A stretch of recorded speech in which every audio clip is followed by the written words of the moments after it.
What up, guys? So let's jump into this quick fun fact, quick history about Liberia and its 20 million maritime fee, and also what we call the flag of convenience, and also why Liberia has one of the largest number of fleets, cruise ships, boats, and ships registered to the country. Now, if there's something you want to know more about, let's jump right into this video. So Liberia economy is on the rock. The aid money that held the country steady after the brutal civil war was abating, and inflation has surged to more than 25%. Many businesses are struggling to stay afloat, but one industry seems to be weathering the storm: shipping. This tiny West African country, Liberia, with a GDP at about 2.1 billion, has one of the largest seagoing fleets in the world. Over 4,400 vessels. That was back then. Now, it's a lot more. About 12% of global shipping fly Liberia's flag, and the number keeps growing. The secret to this maritime success is an old practice called the flag of convenience, what I mentioned earlier. Now, in the 1920s, ship owners began to register their vessels abroad for a small fee. This allowed them to avoid taxes and labor laws back home in their country of origin. Liberia, though, had few regulations and made it very easy for these ships to sign up. So by the 1960s, it had the largest merchant ship in the world. Imagine, tiny West African country Liberia had the largest merchant ship registered in the entire world. But two civil wars in the 90s and 2000s hit the registration hard.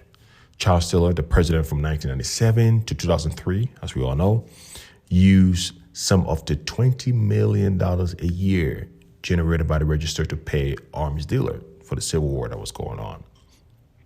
His bloody reputation, though, prompted the ship owners to switch to Panama. The ship owners are saying, look, you know what? It's getting too much. The war is terrible in the country, the genocide and everything. They don't want to be affiliated with being registered to Liberia. So most of them shipped to a more peaceful place, Panama. So when the fighting ended in 2003, Panama had already had more registration than Liberia at this point, overtaking them for the largest number of fleet being registered. So Liberia is striving to win back the ships it lost. So last year, they renewed an agreement with China that makes it easier and cheaper for ships to produce in Chinese port under a Liberian flag to do business in Liberia. The groundwork for this deal was laid in 2003, though, when Liberia dropped Taiwan and recognized China. Panama has also done the same. In the Marshall Islands, with the third most number of flag, hasn't dropped Taiwan. So efforts are paying off, though. Liberia's fleet grew by about 8% back up after they started working their way back to gain these fleets.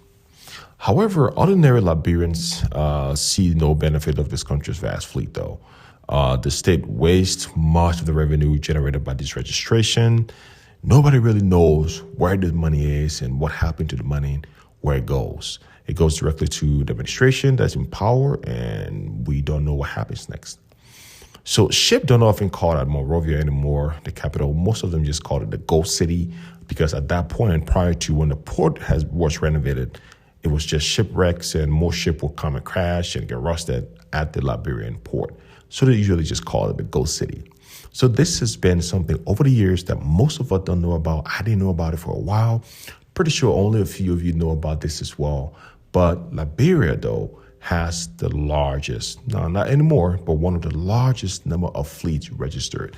And that fleets basically are just your cruise ship. Like even if you go to the Caribbean cruise or the Princess of the Sea and all of these big multi-billion-dollar cruise ships are all registered in Liberia, Panama, and Marshall Island. Liberia house one of the largest number of registration. And even up to today, Liberia still gains about between $17 to $25 million a year in these registration fees.